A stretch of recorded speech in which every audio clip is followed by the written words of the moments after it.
Hello everyone, welcome to C Academy YouTube channel. My name is Veleni Nkosi. In today's lesson, we do the part 2 of meiosis. In part 1, we did the introduction about meiosis. In this lesson, we will work with the processes of meiosis. So this document that you see on your screen is an examination guideline. It was downloaded from the Department of Basic Education website since it's been on from 2021. So even now, it's still on. It's for life science and meiosis. Meiosis falls under paper 2. It carries 21 marks. 21 marks in overall, it's about 7% of the full marks, full percentage of the examination. So 7%, it's a lot of marks. So we have to get all the marks. And another important thing about examination guideline, you must know that understanding the examination guideline is the same as understanding the brain of the examiner. In order for us to do well in examination, we must first understand examination guideline. So this guideline is guiding student, also is guiding the examiner when they set for an examination. So it's very important to understand this guideline. When you make notes or do whatever you're studying, make sure whatever that you do align with this guideline. So in this video, I will explain this guideline and explaining meiosis in full details. So without wasting more time, let me get to it. So the first thing that the examiner wants us to know, we must know the definition of meiosis. And then the definition of meiosis. Meiosis is a type of cell division that results in 4 daughter cells, each with half the number of chromosomes of the parent cell. So this statement here explains this structure that you see at the bottom. We have a parent cell and then we have daughter cells. The parent cell has 4 chromosomes. So these 4 chromosomes are only for learning purpose. So this parent cell contains 4 chromosomes. And then after meiosis, we have 4 cells. And then each cell contains 2 chromosomes. That is the result of meiosis, the process of meiosis. After the process of meiosis, the chromosome number will be halved. And then we will have 4 cells. The parent cell is diploid. Diploid, just say this cell contains all pairs of chromosome, but these daughter cells, they do not have the pairs of chromosome. They contain recombination of chromosome. So the combination of chromosomes are the chromosomes that are combined in gene. Their genes are combined. So this is the definition of meiosis. And then another thing that the examiner wants us to know, we must know the site of meiosis in plants and in animals. So the site means the place where meiosis occurs. So meiosis occurs in animals.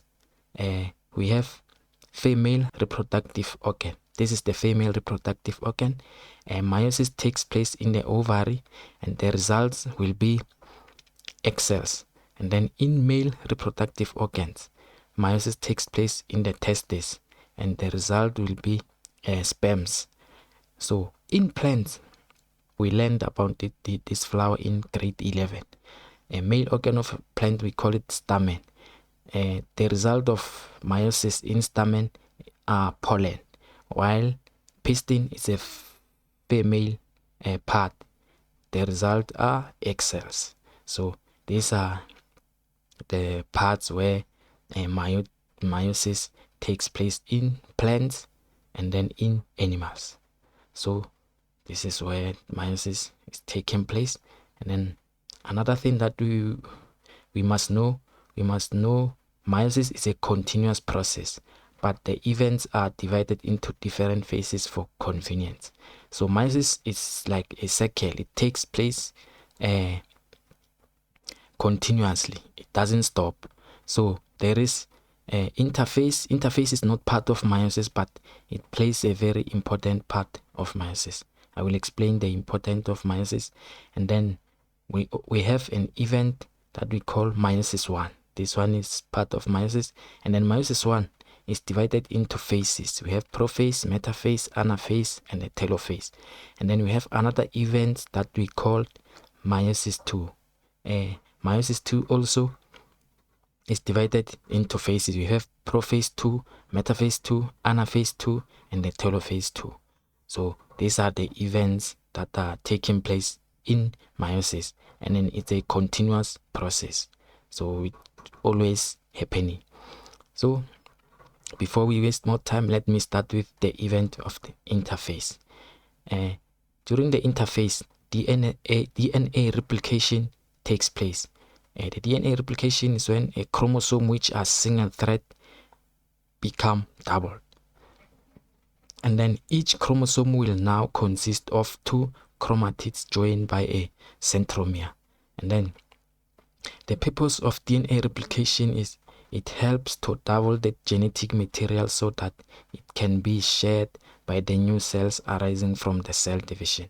So to show you the process of DNA replication, the DNA replication, it takes place during the interphase, and the chromosome which are single thread, and then here we have a single thread chromosome, then they become doubled. So after the DNA replication, we have a doubled chromatids. They say each chromosome will now contains 2 chromatids joined by a centromere. If you can see here, we have in this side we had only single thread, this side we have double thread, and then we have the center part that is called centromere. And then this part, we are no longer calling it a chromosome, we call it chromatid. It's a chromosome when contains 2 chromatids which is joined by centromere. That is where it makes chromosome. But this single part only, we call it chromatids, and when there are 2, we call them sister chromatids, because they have the same gene, they are equal in size, everything about them is the same. So we call them sister chromatid. It's a chromosome when the sister chromatids are joined by a centromere. So that is where we call them chromosome. So DNA replication is when the chromosome doubles itself. Then the next event is meiosis 1. So in the next minute I will explain meiosis 1 using diagram. In meiosis 1 we have prophase 1, which will include a description of crossing over, and then we have metaphase 1, which will include the random arrangement of the chromosome, and then we have anaphase 1, and we have telophase 1. So the meiosis 1, here is the structure of a cell. So this, when a cell is like this, is ready to enter meiosis. So we have centriole, we have centrosome. So the centrosome, the centrioles are inside the centrosome, which it's single for now, and then we have nucleolus, which is part that makes a ribosome, and then we have nuclear membrane, which surround the nucleus, and then we have centromere. This centromere is the one that holds this chromatids together, and then this is a chromosome, and then we have cytoplasm. Cytoplasm is the space outside the nucleus, and then we have this cell membrane. So this cell now is ready to undergo meiosis. During the prophase 1, the nucleus and the nuclear membrane start to disappear. So if you can see here, this nucleolus is no longer visible, and then the nucleus, this nuclear envelope, this membrane, start to disappear. If you can see here, it's starting to vanish, and then centrosome split and the 2 centrioles apart, forming a spindle fiber. You remember in the last sketch I show you the centrosome, which is 1. Now the centrosome is split into 2, and then we have centrioles, and then the centrioles forms a spindle fiber. Spindle fiber are these lines that are joining the centrioles, and then crossing over occurs. So let me explain the crossing over. Here is the crossing over. During the crossing over, homologous chromosomes overlap and touch each other in a process called crossing over. So homologous chromosomes are 2 chromosomes that are equal in size. They have the same characteristics of genes. So, and another thing about them, they have the same shape. So this chromosome, they will move closer to each other, and then they overlap to each other. And then another thing that happens during the crossover, the chromatids breaks and exchange genetic material on a place called chiasma. So if you can see here, we have this chromosome, this red chromosome, and then the blue chromosome. This place here, where there is an exchange, where the chromatids were overlapping to each other, we call it chiasma. And then the material from this chromosome will break and then join the material of this chromosome, while also the material of this one will break and join the material of this chromosome. If you can see this hand here, when it comes here it becomes red. Also this for red one, when it comes here is blue behind this red part. Also this one is red, and then when it comes here is blue, and this one and behind is red. And then another biological term that you must know what is bivalent. A bivalent is a pair of chromosomes which lie next to each other and are physically in contact to each other at the point of crossing over is okay. So when these chromosomes are like this, we call them bivalent. Also these ones, we call them bivalent because they touch each other, and then they are ready to exchange material. So we call them bivalent. And then another thing, this result in a formation of gametes that are genetically different from their parent and the siblings. So if you can see, we will have sperm cell or egg cell that are different because there is a change in genetic material. One material from this chromosome is here, and then another has moved to this side. And then we have recombinant chromosome. Recombinant chromosome are the chromosome where its materials combine with another material of a different chromosome. So we call it recombinant chromosome. So this is the process of crossing over. Now we go to the next phase. The next phase, we call it a metaphase 1. So during the metaphase 1, a homologous chromosome moves to the middle of the cell or the equator. So if you can see here, these are the homologous chromosome because they have the same characteristics. Also this one are the homologous chromosome. Also they are equal in size. They have the same characteristics of genes. So they will lie at the center of the cell, or at the center at the equator. And then the 2 homologous chromosomes lie on the opposite side of the cell in parallel. So if you can see, they are in parallel. One is on the other side, the other is on the other side. Even this one is on the other side and the other one is on the other side. And then to which chromosome lies on which side of the equator is totally by chance. So there is no law or rules that determine which chromosome will be in which side. So this chromosome, this one can be in this side, this one can be in this side. Also with these ones, this one can be on the other side and this one be on the other side. There is no rules that abide this chromosome to be on which side. And then this random arrangement and bring about further variation. So the reason why there is no rule that determine which chromosome will be in which side is to increase variation. So variation just means different. So if you can see us and our siblings, we are not the same. Even if our parent, we have the same parents, but we don't really look the same. It's because of this process of random arrangement. You find that me, the time I was born, this chromosome was on the other side, and then my siblings, when they were born, this chromosome come to the other side, and then this process takes place just randomly.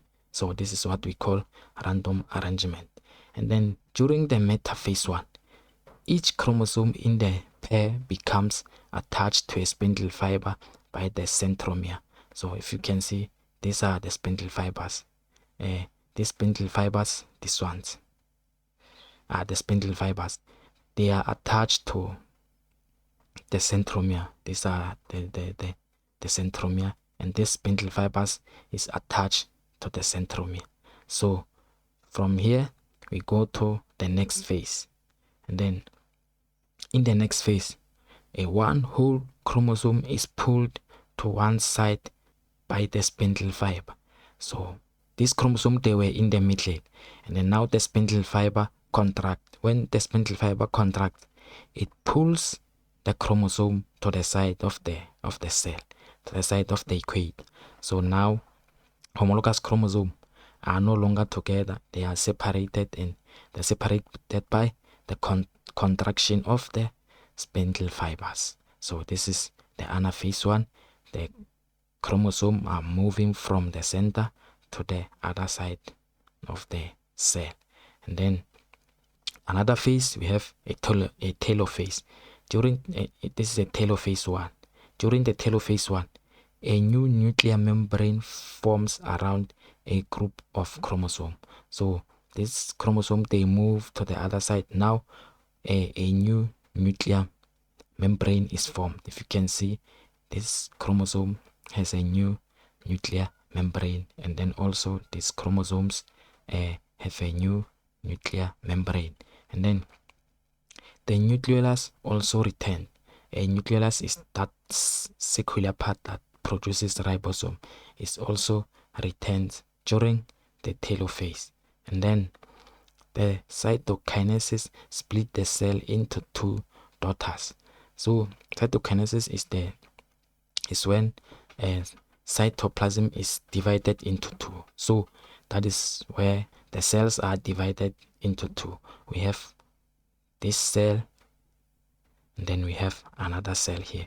So we have two cells which are separated by the cytokinesis. And then so the result of meiosis 1. So this is the result of meiosis 1. We had a cell like this one, and then at the complete of meiosis 1, we will have two cells with two replicated chromosome, and then this is the nucleolus. So after meiosis 1, we have two daughters from this cell. So now we go to the event of meiosis 2. So we will also use diagram. During meiosis 2, we have prophase 2, and then we have metaphase 2, including the random arrangement of the chromosome, and then we have anaphase 2, and then we will have telophase 2. So now let me start with mitotic 2. And then during mitotic 2, we have prophase 2, and then mitotic 2 takes place in both daughter cells. So what happens is the nuclear membrane and the nucleus start to disappear.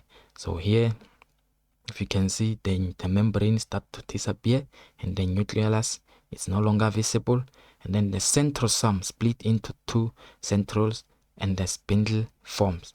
So if you can see, this centrosome is divided into two, and then in between there is a spindle fibers.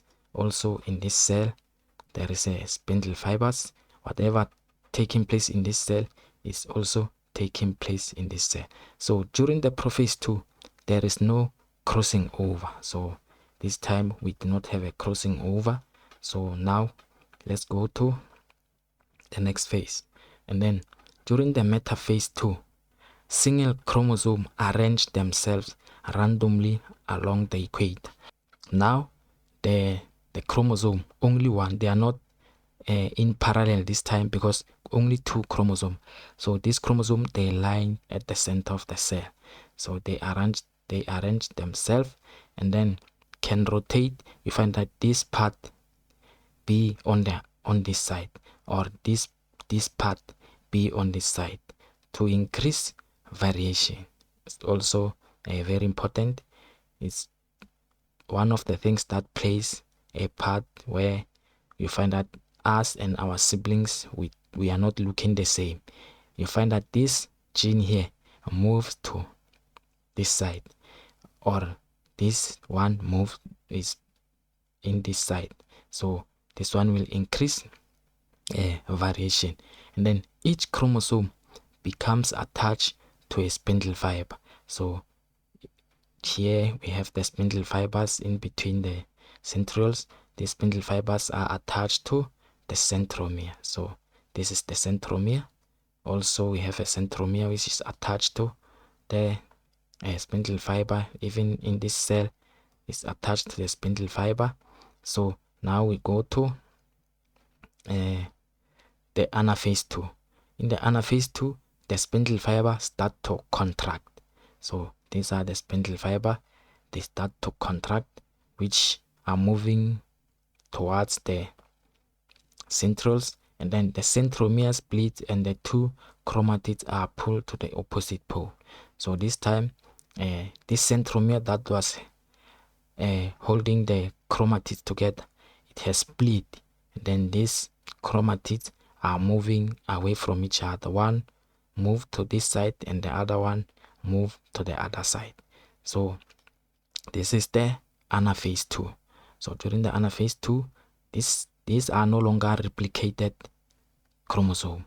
We have a single strand chromosome. And then another thing, which is the telophase 2. During the telophase 2, a new nuclear membrane form around unreplicated chromosome at each pole. So in both cells, a new nuclear membrane will be formed. This is a new nuclear membrane is formed around unreplicated chromosome. So these chromosomes are not replicated this time. So we now we are not calling them chromatids because they are no longer together. We call them chromosome. So this here we have two chromosomes, here we have two chromosomes, also here, then here we have two chromosomes, are no longer called the chromatids. They are chromatids when are joined by the centromere. So a new nuclear membrane forms around unreplicated chromosome at each pole. So we have a nuclear membrane, and then cytokinesis split the cell into two new cells. So the cytokinesis is when a cell is separated into two parts. So and then we have daughter 1 is also divided into two, and we have daughter 2 which is divided into two, which is the result of the cytokinesis. And then so this is the result of meiosis. During meiosis we had 4 chromosomes in a diploid cell. After the meiosis we have 4 cells, each with 2 chromosomes. So before the process takes place, we had 4 chromosomes. Now, after the process has taken place, we have 2 chromosomes on each daughter cells. So this is the purpose of meiosis. So meiosis decrease the number of chromosomes from 4 to 2. So as human, we have 46 chromosomes, but after meiosis has taken place, we will have only 23 chromosomes. So this is the reason for meiosis. So meiosis decreases the number of chromosomes by half. So if you have watched this video to this far, I say thank you. Please subscribe to our channel so that our channel can grow. So anyone who is studying, I say good luck with your studies. Thank you very much.